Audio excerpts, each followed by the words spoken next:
Kreml Hair Tonic and Kreml Shampoo present the new adventures of Sherlock Holmes, starring Nigel Bruce as Dr. Watson and Tom Conway as Sherlock Holmes.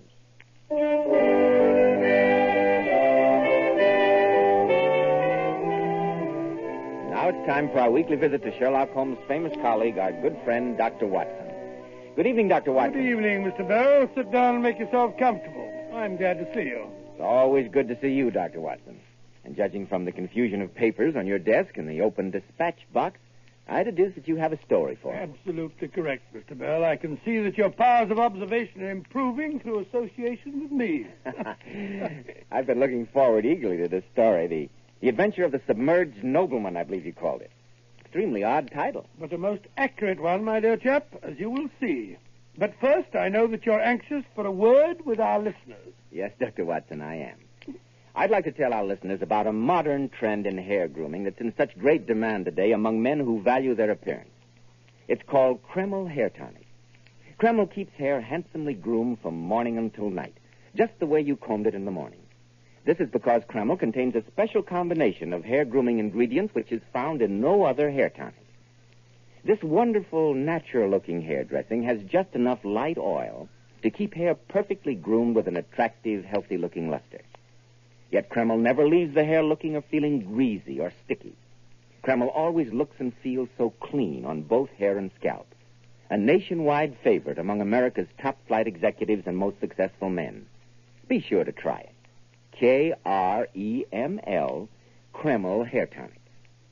Now, Dr. Watson, you have my complete attention for the adventure of the Submerged Nobleman. The floor is yours. Well, that strange affair took place many years ago. Holmes and I had been spending several days at the seaside resort of Brighton late in July, but not for pleasure, as you might think. We had been concerning ourselves with a most peculiar crime, and only that morning had successfully concluded the affair of the politician, the lighthouse, and the train cormorant. With a few hours to waste before returning to Baker Street, I persuaded Holmes to join me, much against his will, for a stroll along the front by the sea. You must admit, Holmes, that the fresh sea breezes are most delightful after the way that we've been cooped up these last few days. I'd find them more so, Watson, if they were not quite so heavily laden with the odors of cheap peppermint and the sound of even cheaper music. Oh, come, my dear fellow. England's playground, you know? That's all very well, Watson, but I do wish the members of the younger generation wouldn't select my feet to play on. Look over there, Holmes. Down on that pier. Sailing boats for hire. Oh, we've several hours. I'll wager that I haven't forgotten my boyhood skill with a small boat. What about it? Well, at least the sea has the advantage of being comparatively uncrowded. Lead on, Watson.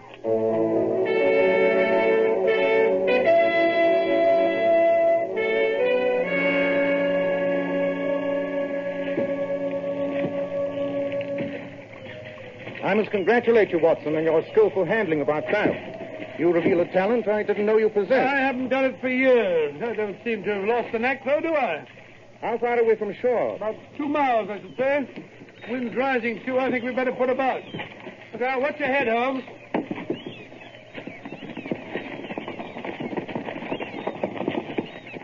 I say, Watson, that boat over there, a few hundred yards off, isn't it behaving rather oddly? Certainly is. Probably some weekend trippers who never sailed a boat before. The silly fools don't look out, They're signaling us. See that woman waving? She looks frantic. She's pointing astern. Hold hard, Holmes. We run up to them in this tack, but I'm afraid it'll be wet going. There are 2 women, Watson. One of them standing up. Silly fool. She's liable to have the boat over if she isn't careful. She's shouting something. Can you make it out? I caught the word drowning. Look there, Watson, to the left. Something or someone in the water. I see him. I'll come up into the wind as we reach him. Let's get ready, Holmes.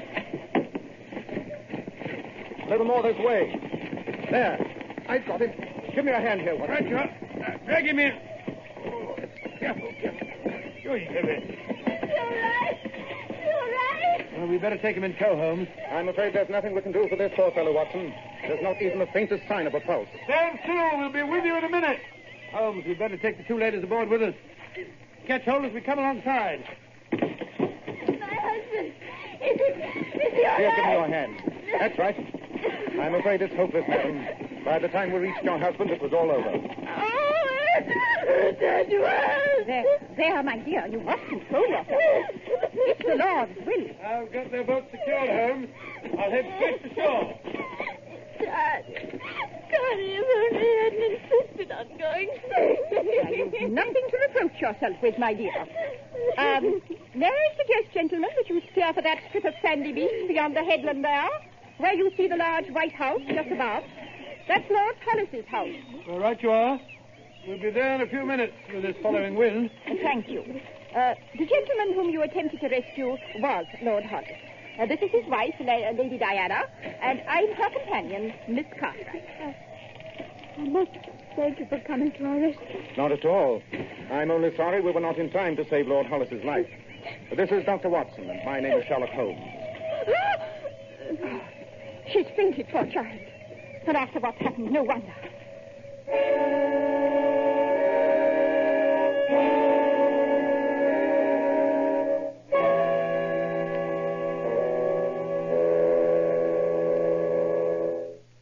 She'll be all right now, Miss Cartwright. I stayed with the poor girl until the sleeping draught took effect. Thank you so much, Dr. Watson. May I offer you some tea? I feel there is nothing so invigorating as a good cup of tea. No, thank you. While you were upstairs, Watson, I sent a servant to fetch Dr. Miller, Lord Hollis's physician. Fortunately, he's also the coroner for this district.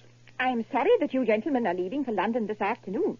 I know that Lady Diana would want to extend her deepest thanks to you as soon as she's recovered from this awful shock. Miss Cartwright has been giving me the details which led up to the tragedy, Watson. She's fully familiar with all the circumstances, since she was Lady Diana's governess as a little girl and has remained with her as a companion ever since her marriage to the late Lord Hollis. As I have often heard of Mr. Sherlock Holmes, Dr. Watson, perhaps I have confided in him more freely than I should have. But I know that what I tell you both will go no further. Oh, of course. Lord Hollis, I regret to say, drank to excess. He was, as you no doubt noticed, a very fleshy and corpulent man, and Dr. Miller had often warned him against his indulgence in food and spirits. This morning he drank almost a full bottle of brandy, Really? after which he insisted on going sailing. Both Lady Diana and I did our utmost to dissuade him, but when his mind was made up, it was impossible to argue with him. Quite so. He was utterly incapable of handling a boat in his condition. So Lady Diana managed to prevail upon him to let us accompany him. I see. The alcohol made him foolhardy and reckless. She had asked him to turn back several times before we got into such rough water. But the more she pleaded, the more stubborn he became. Just before we sighted you, he stood up to make some adjustment in the sail. The boat pitched, and he fell overboard. You know what happened next. Indeed, a tragedy, Miss Cartwright. Well, Holmes, there's nothing more we can do here, and our boat's still down on the beach below. We better be getting back to it and to Brighton if we're to catch the afternoon train to London. Yes, we should be getting along. Goodbye, Miss Cartwright. I'll walk down the path with you to your boat. Oh, please don't trouble yourself. We'll have no difficulty in finding our way. Goodbye, then, and thank you for all you did. Goodbye, Miss Cartwright. Goodbye. Terrible thing, Holmes. A young woman like that, whose whole life blighted by such a tragedy. No doubt. Odd that she should have fainted just when she did. Odd? It seems to me most natural that a woman should faint upon discovering that the husband she loves has been drowned. Now, allow me to correct you, Watson. Lady Diana did not faint at the news that her husband was dead. She fainted when she heard my name. Oh, really, Holmes, egotism's all very well, but not when it leads you to suspect everyone of being a criminal. Well, perhaps your strictures are justified, Watson. Well, here we are at the beach, which may offer proof or disproof of my suspicion. Oh, in what way? You will notice that when the four of us came up, with you and I carrying the body, I chose a route across the sand which would leave undisturbed the footprints which Lord and Lady Hollis and Miss Cartwright had made when embarking this morning. Be careful not to tread here, Watson, but examine these prints in the wet sand with close attention. Don't see anything out of the ordinary. There are 3 sets of them. Precisely. The small ones are Lady Diana's, and those larger prints of a woman's feet are Miss Cartwright's. Oh, how do you know which is which? Because I took the trouble to look at the shoes both of the ladies were wearing. And those large imprints from a rubber sole were undoubtedly made by Lord Hollis. I noticed that they waver a trifle, which bears out the report of his condition. Capital, Watson. Your observation is indeed to be commended. Oh, thank you very much. But the most important point about these footprints seems to have entirely escaped your eye. Oh, here we go again. I don't understand. Well, you can think it over while we're on our way. Back to Brighton, you mean? Yes, to Brighton. En route to call on Colonel Sheridan. Colonel Sheridan? Why, he's the chief constable of the county, isn't he? Precisely, Watson. Come on, let's be going.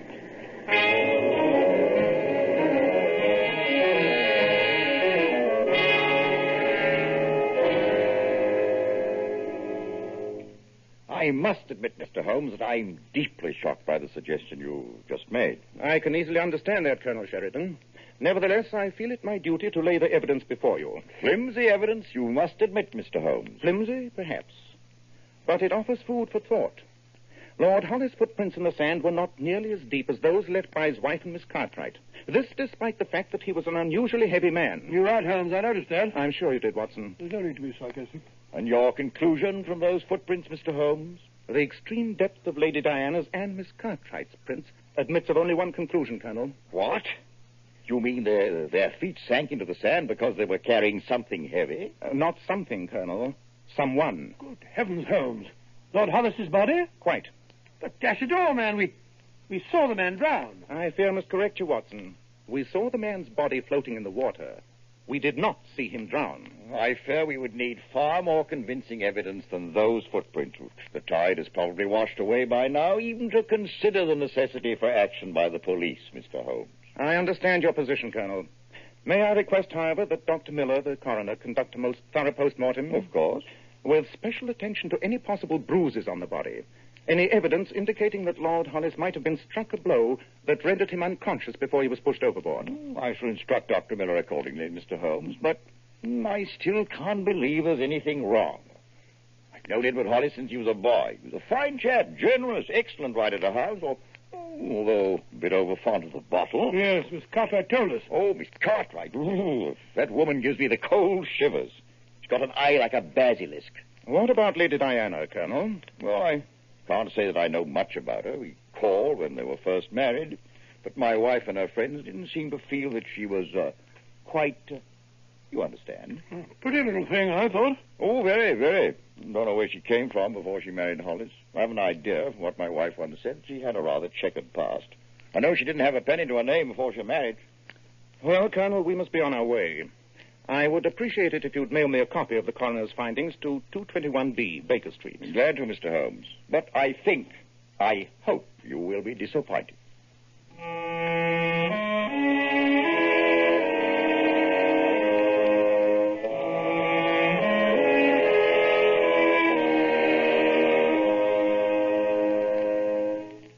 Mr. Holmes, you might stop lolling in that chair and staring vacantly into space and lend me a hand with our packing. Our train leaves in half an hour.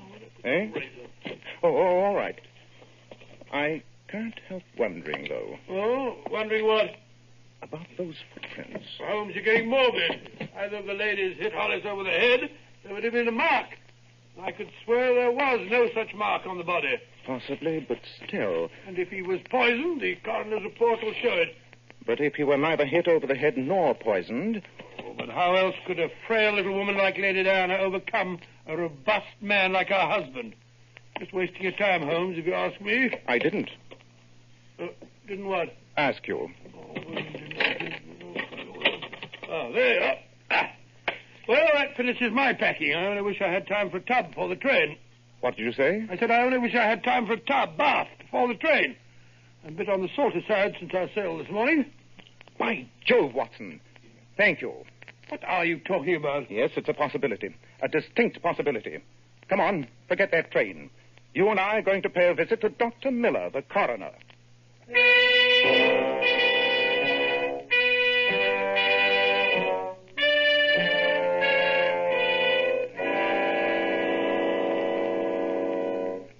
But it's fantastic, Mr. Holmes. I've never heard of such a thing. That doesn't mean that it's impossible, Dr. Miller. You are certain that you found no bruises on the body? Absolutely. I'll stake my professional reputation on that. No traces of poison? None. Oh, it just occurred to me, supposing that Lord Hollis's heart had given out, huh? Unfortunately for your hypothesis, Dr. Watson, Lord Hollis's heart was in extremely sound shape. No, the evidence shows conclusively that it was death by drowning, and I am so stating in my report. You see, Holmes, I told you. Nevertheless, I would still like to see the body, Dr. Miller. Very well, very well. It's in here. You see that I've already got along fairly well with the post-mortem. Now, gentlemen, it won't take long to discover if the idea that Dr. Watson so brilliantly suggested to me is a valid one. Your idea, Dr. Watson? Oh, don't ask me, Dr. Miller. I haven't the faintest idea what Holmes is driving at. The body's lungs are filled with water. Not unnatural in a man who's been drowned. Well, at least it proves that he was alive when he went into the water. I knew it. This was no accident, gentlemen. It was murder. Murder? It can't be. How do you know, Holmes? Lord Hollis was supposed to have drowned in the sea before the very eyes of Dr. Watson and myself. There's no mark on his body, and his lungs are full of water. But that water, gentlemen, is not salt water as it should be. It is fresh water.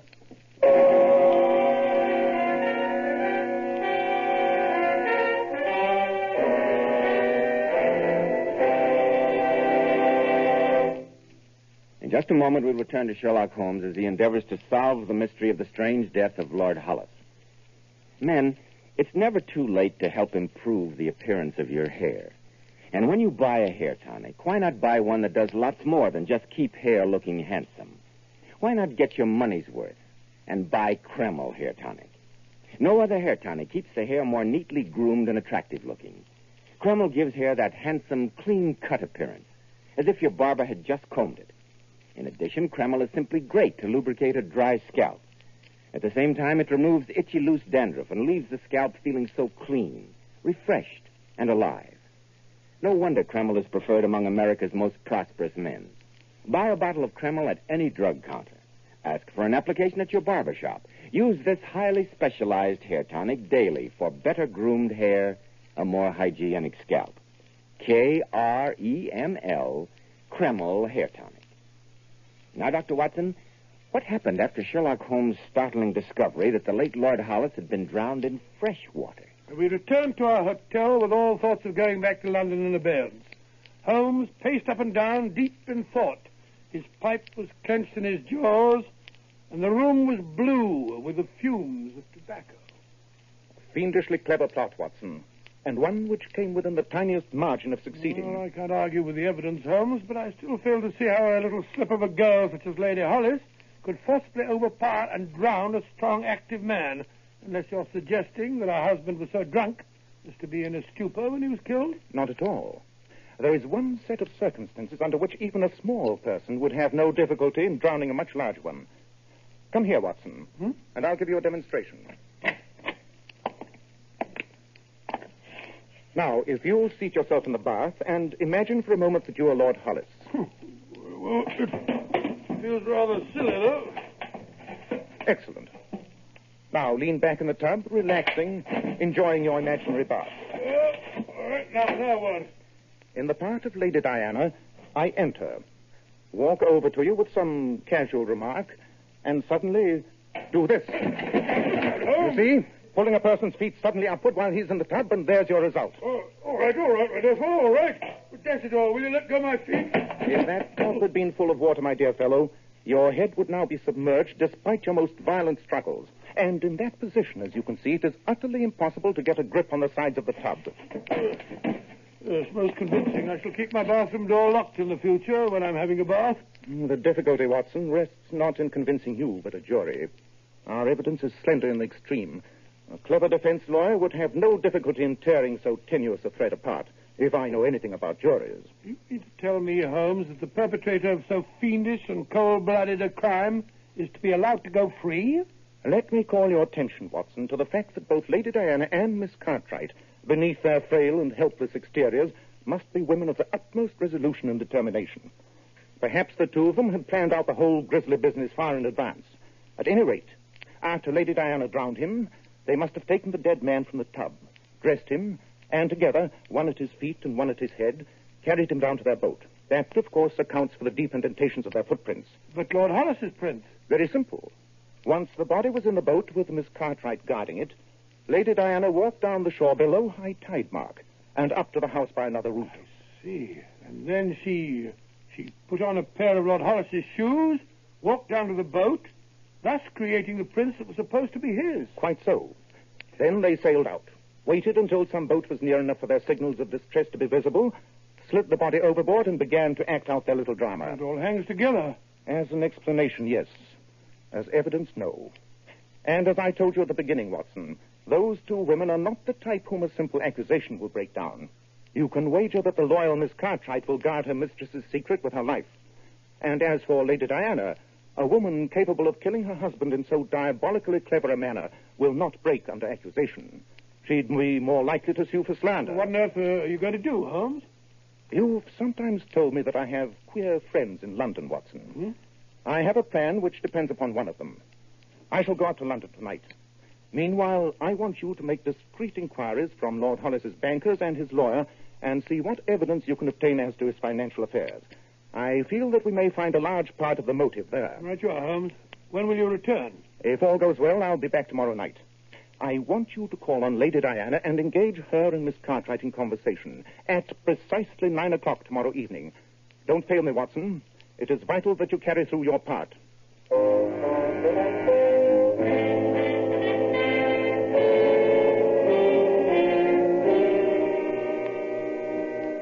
I appreciate your kindness in visiting me, Dr. Watson.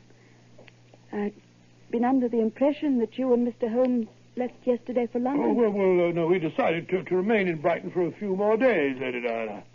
Some tea, Dr. Watson. No, thank you, Scotland. And where is Mr. Holmes?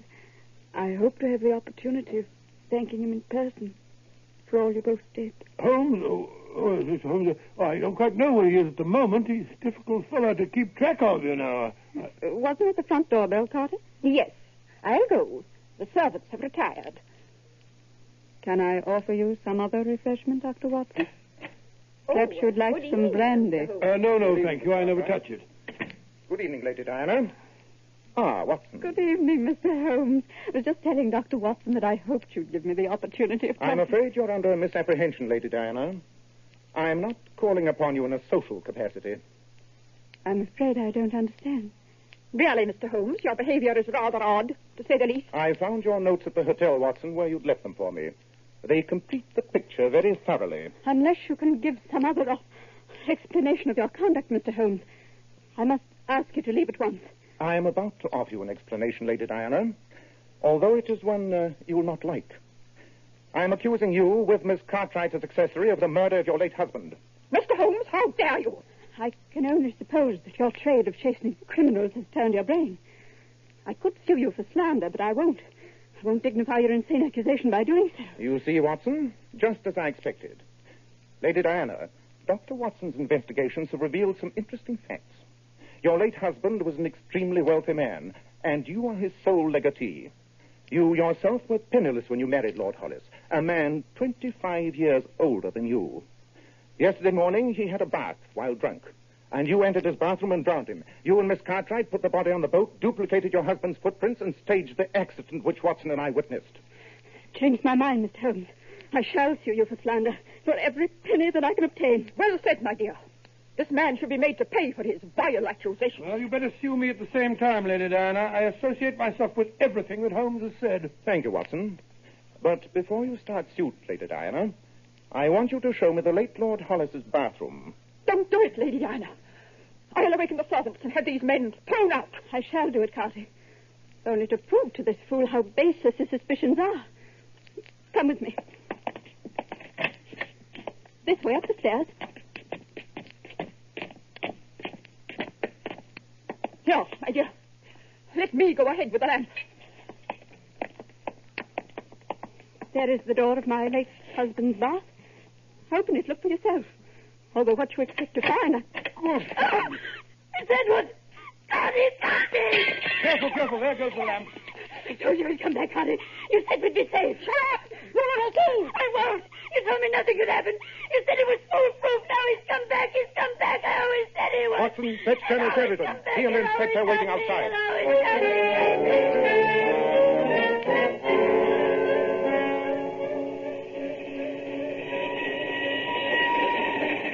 the street will look extremely inviting, Watson, after the explosions and alarms of the last 48 It certainly hours. will, but with all the excitement after that woman dropped the lamp and the police inspector taking down Lady Diana's confession, I still haven't found out how you managed the whole thing. The return of the late Lord Hollis, you mean? It was really quite simple. One of my many friends in London is one of the artists who makes all those clever waxwork figures for Madame Tussauds museum. He made me a most lifelike and convincing replica of the late Lord Hollis, working from a photograph furnished by the local portrait studio. Great Scott, and while I held those two women in conversation in the drawing room, you entered the house and smuggled the figure into the bathroom. Precisely, my dear fellow.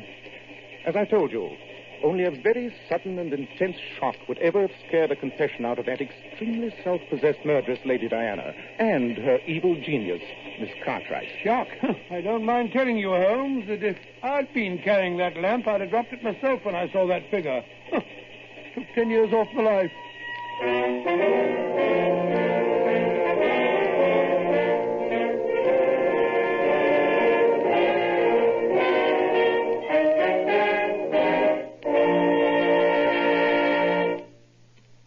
Most fortunate to have as our distinguished guest this evening one of the foremost beauty authorities in this country, Mr. John Robert Powers.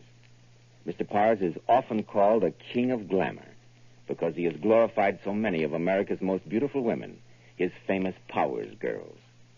And now, especially transcribed, Mr. John Robert Powers. Good evening, friends. I don't know if I can live up to a king of glamour, but I certainly have a queen of glamour here this evening, one of my most beautiful Powers girls, Miss Jackie Halsey. Have you something you'd like to say to the audience, Jackie? Yes, Mr. Powers, I have. I'd like to give you a big vote of thanks for telling me to always use Kreml shampoo. No other shampoo I've ever used leaves my hair more shining bright with such a natural, glossy luster. Yes, Jackie, Kreml shampoo has been especially developed to glamour bathe each tiny strand of hair. You simply can't beat Kreml shampoo for its wonderful cleansing, beautifying action. It never dries the hair. That's because it has a built-in oil base. Kreml shampoo actually helps keep the hair from becoming dry or brittle. And Kreml shampoo whips up such a luxuriant, active foam even in the hardest water. It rinses out so easily and leaves the hair a vision of shining beauty. And that's why I urge every woman to try Kreml shampoo. It's so mild, so gentle, so remarkably beautifying as it uncovers and reflects the natural brilliant highlights that lie concealed in every woman's hair. And it takes only 10 minutes to give your hair this wonderful glamour bath. Thank you so much, Mr. Powers, and your very charming Powers girl, Miss Jackie Halsey. And now, Dr. Watson, what about next week? Well, now, let me see. Next week, I think I'll tell you a story that's always been one of my favorites. I'd call it The Red-Headed League. It began with a strange, fantastic tale told us by a Mr. Jabez Wilson and ended with a dreadful midnight vigil in the subterranean vaults beneath the City and Suburban Bank.